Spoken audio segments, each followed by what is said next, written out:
Hi, this is Joanna Rochester, Wellness Renegade, and this is Real Talk Wellness Renegades.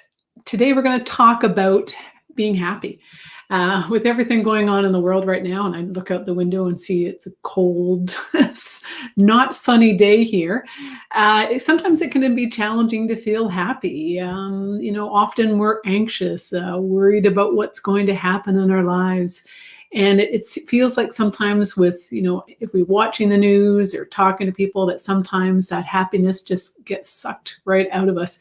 And so today I want to talk to you about how to find happiness. And it is that simple, but I know that it's not that simple. It can be really challenging to feel happy or even a modicum of happiness, but it is possible. And, today you can take one step towards feeling happier, or searching for happiness, understanding what makes you happy in your life. And even that step will take you further along the road of getting unstuck from wherever you are right now. Or, even if you're not stuck, and, we all want more happiness in our life, more joy. So today I'm going to share some of the tips and techniques that I've used to find greater happiness. And then hopefully you can find some too. So this is part of Speak Up and Empower's online community of heart-centered people that want to share what they are searching for in their world. I share my wisdom and expertise. I'm a homeopath, nutritionist, and intuitive life coach. I'm also an author and a speaker. And so I shared what I've learned on my journey from going from a crazy, busy corporate world and trying to raise 3 kids on my own to where I am now. And I feel happiness and I feel joy. And so wellness renegades are people that utilize natural therapies to heal themselves. It's never just about natural, although ideally you try natural therapies first. By natural, I mean going inwards and understanding what your body's telling you, what your thoughts are, what your emotions are, understanding different natural therapies like Reiki and therapeutic touch, meditation, how all these things, homeopathy, nutrition, how all of these things can bring you to a place of balance so that you can find happiness and joy. So my journey of finding happiness began, about 15, 20 years ago, I don't know, around the time. But I think the biggest thing for me is I realized that I was raising my kids the way I was raised and didn't like it. And that brought me to a place of realizing that I really wasn't happy in my life. I was satisfied, content, existing, but not thriving. And that was a revelation to me because, I had all of the elements that I should have happiness, great kids. I was married, had a job that I thought that I really enjoyed, was quite successful at it. I had a beautiful home. We traveled, everything. I should have been happy, but, I was reading books all the time about finding happiness, those books, how to find happiness in 365 days, or, what does joy look like? All of those pieces. And I would read about, a quarter of them, a half of them, and then I'd put that book away because it never really resonated with me at the time that I, really started to dive into, that self-awareness, self-help area. I had become quite sick and didn't, had been given the gift of being forced to take a look at my life, which a lot of us just don't do. Life gets so crazy and we get so busy and we get so caught up in life that we forget to remember who we are. And especially as women, and men too, but especially as women, we are designed to take care of everyone else. And if we're not taking care of ourselves, then we really can't take care of anyone else the way that we're supposed to. Hi, Elsa. Thanks for joining me. And so it's really important to spend that time to become an observer in your life and to notice, what does make me happy? What does make me feel better? Even if it's not happy, what makes me feel better? What gives me more energy? What makes me smile? And, it doesn't have to be taking trips, although with the world today, taking trips is a really great way, even if it just gives us something to look forward to. But being able to spend time in your day and daydream about those silly things that sometimes make us happy. And often those silly things are not about, the big things. It's just about, remembering a childhood memory that made you happy, or remembering a memory with your child that made you happy. But this is really a big thing, because I know for myself, I did not know what made me happy. I did not know. I didn't experience joy. That's a big thing. I was once again satisfied with life, but did I experience joy? There would have been moments, probably when I was married. It was a long time ago now, but I'm sure. When my kids were born, and I can remember being on some trips thinking how happy I was, how grateful I was, how joyful I felt, sitting by the water and realizing how fortunate I truly was. But not all of us have those experiences, and I didn't the majority of the time. But once again, I didn't realize that I wasn't happy. And it's just in hindsight that I look back and think, I was satisfied. So what makes me happy? It really is just those little things, so spending time with friends, but it's also spending time by myself, because I'm an introvert, and it's really important for me to have my alone time, which with everything going on, that's certainly been, I've had a lot of that, but I am very happy being by myself and just connecting when I want to. And once again, that works for now, but it is also, I'm okay with that. And that's really important, because so often when we're taking a look at what we want, we often judge ourselves. Is that being selfish to say I need some time alone? Is that, are we being lazy? Are we not doing enough? And this is a big thing for me, that it's always been driven in that, it's important to be busy, because if you're busy, then you're working hard. And if you're working hard, then you're going to be successful, or are successful. You can't be successful without working hard. And that's just not the smart way of doing things. What's important is to work smart, not hard. So for me, being on social media all the time, here I am, but these are just pockets for me. I don't do a lot of social media for me. It just doesn't resonate with me that much, although I get it. But to me, being an empath, connecting with that low vibration energy all the time just doesn't feel right. So I spend as little time on as possible. And if you look at my Facebook pages right now, you'll see that that's correct, or my Instagram, that I just haven't been doing anything for a while, because it doesn't feel right. And this is a really important thing to do also, is to understand which makes you not feel good. Because so often we do things because we think we're supposed to, that woulda, shoulda, coulda. And we do things out of guilt. We do things because, that we think, or we've been told that's the way it's supposed to be. And this is really important to also take a look at, is how do you define yourself? What is your story? Because your story does limit you. Your story prevents you from being that best version of yourself. And that is happy, joyful. Our purpose in life is to find joy and happiness. Our purpose in life is to see ourselves as gods, because we are gods. And every single person on this planet is a god, created in God's image, created as gods. God created us because, it wanted to experience more, because you can't know here if you don't know there. So to experience more, we've been brought here to have adventures, to experience life. And part of that is finding joy and happiness. And so it's okay to put ourselves first. And this is really big, because I never did, right? I was very low on that totem pole of things to do, right? The kids, the husband, the job, the house, friends, family.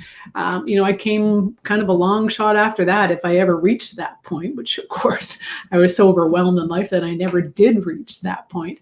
But it is possible. And the more we put ourselves first, the more we can find joy and happiness. And that's not being, once again, it's not being selfish. It's just saying, I deserve more.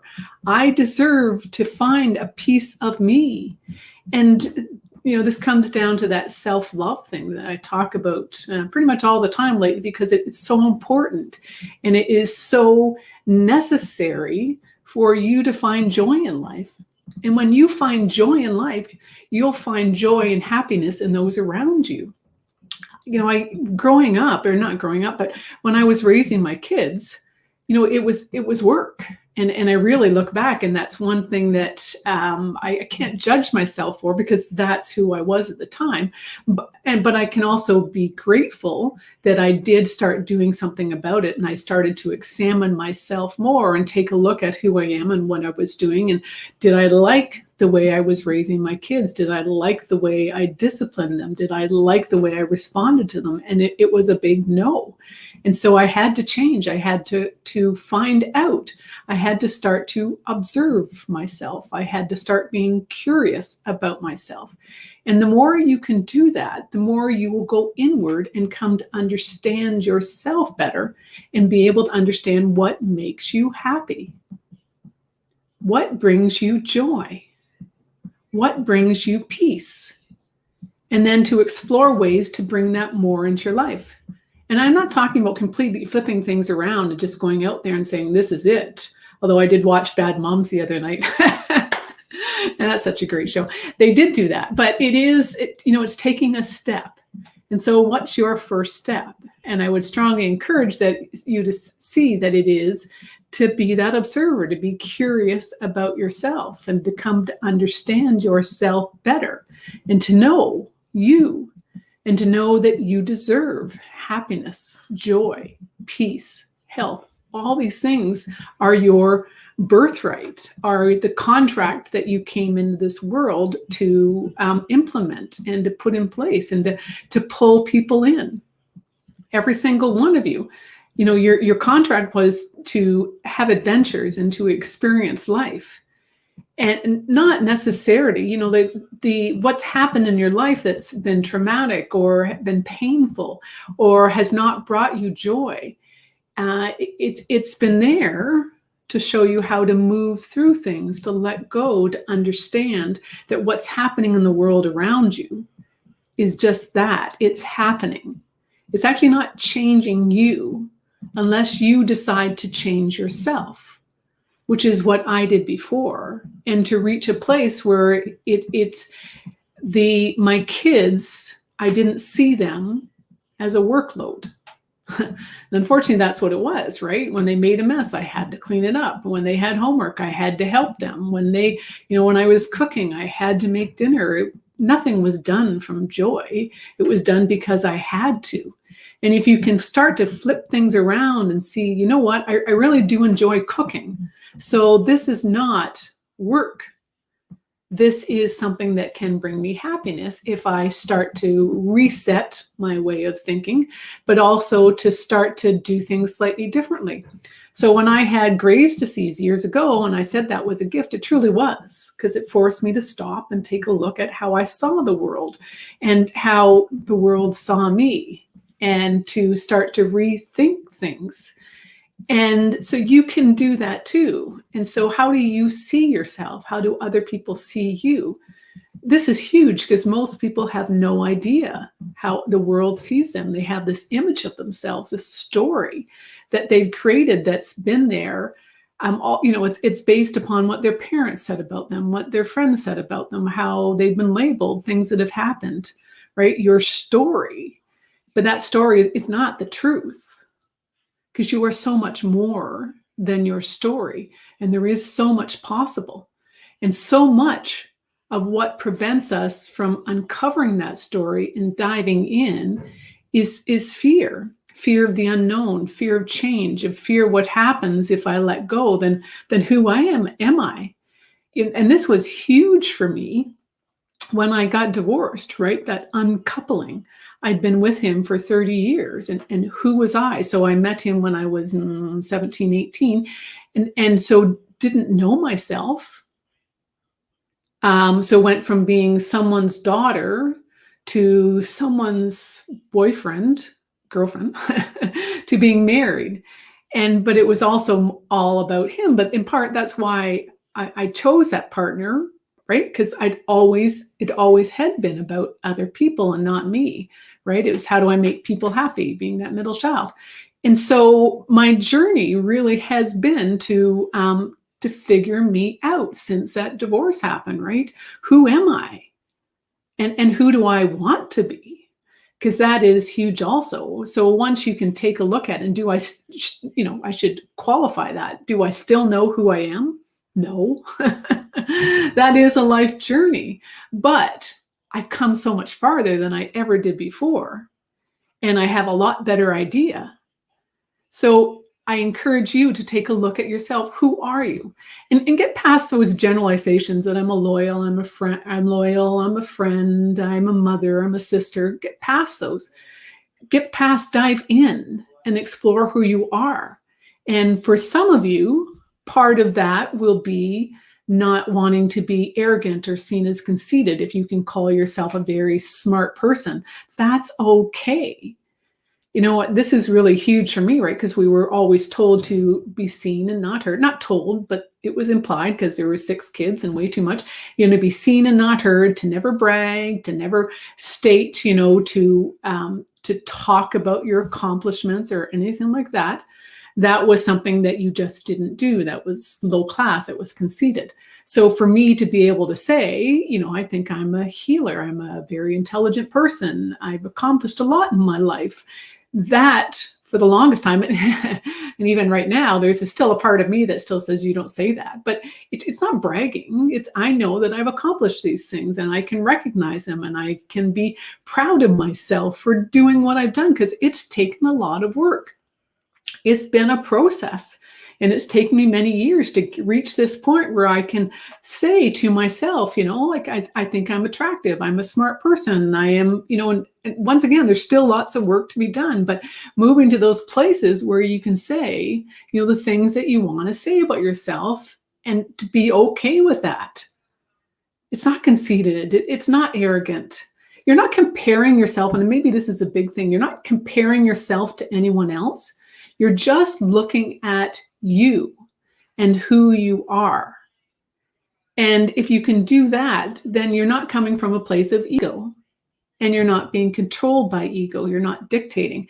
And it is also really interesting on this, male versus female, because men are okay with that. Men are taught in so many ways to be okay with stating who they are and knowing themselves to a certain degree.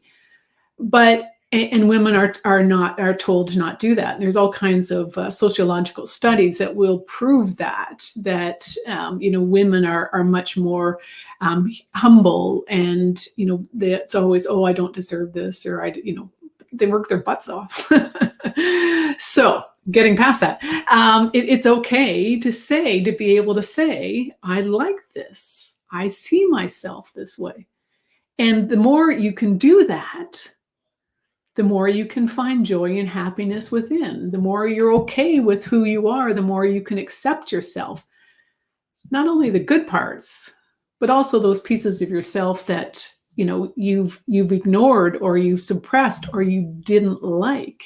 There's lots of things that have happened in my past where I think, oh God, I wish I hadn't done that or said that.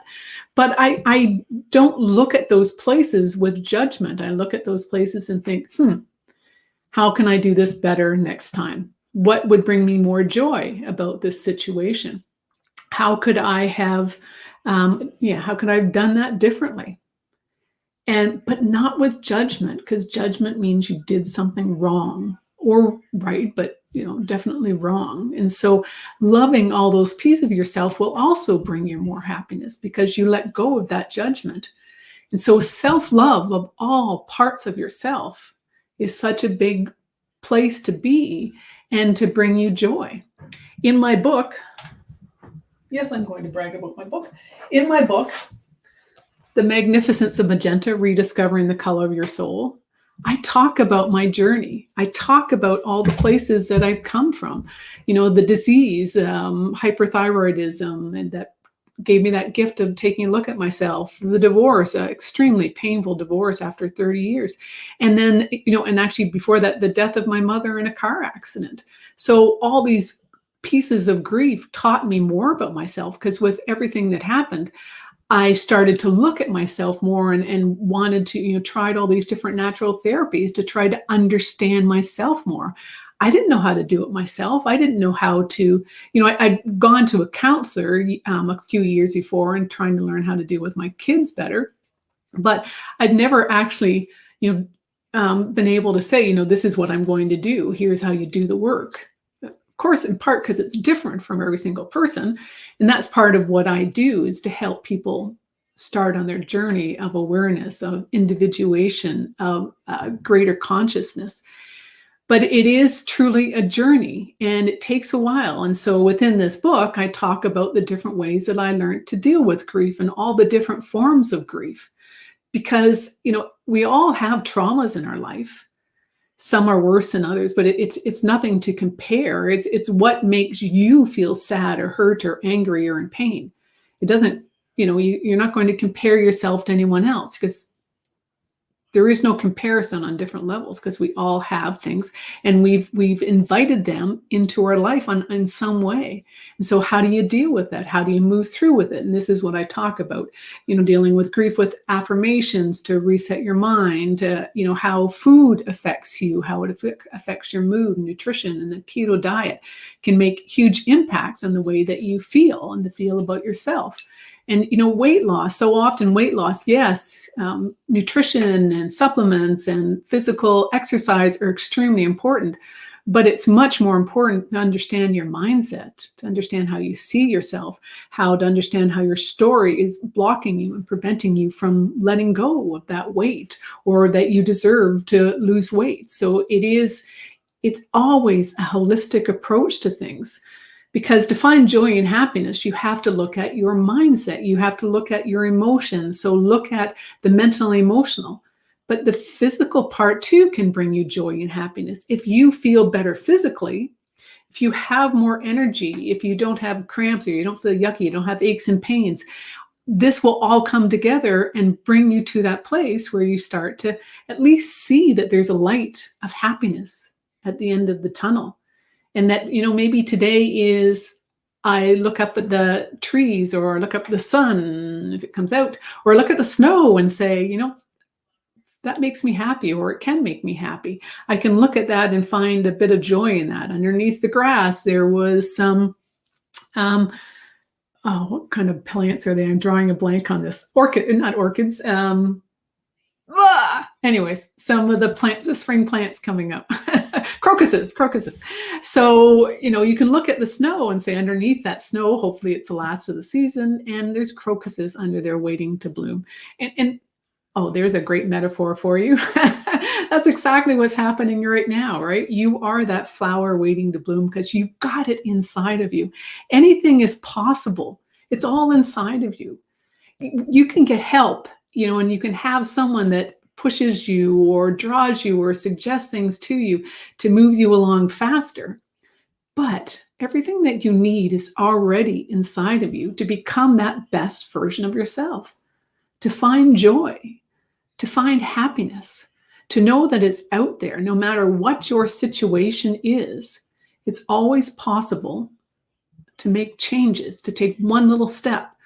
And that one little step will bring you closer to a life of joy and happiness.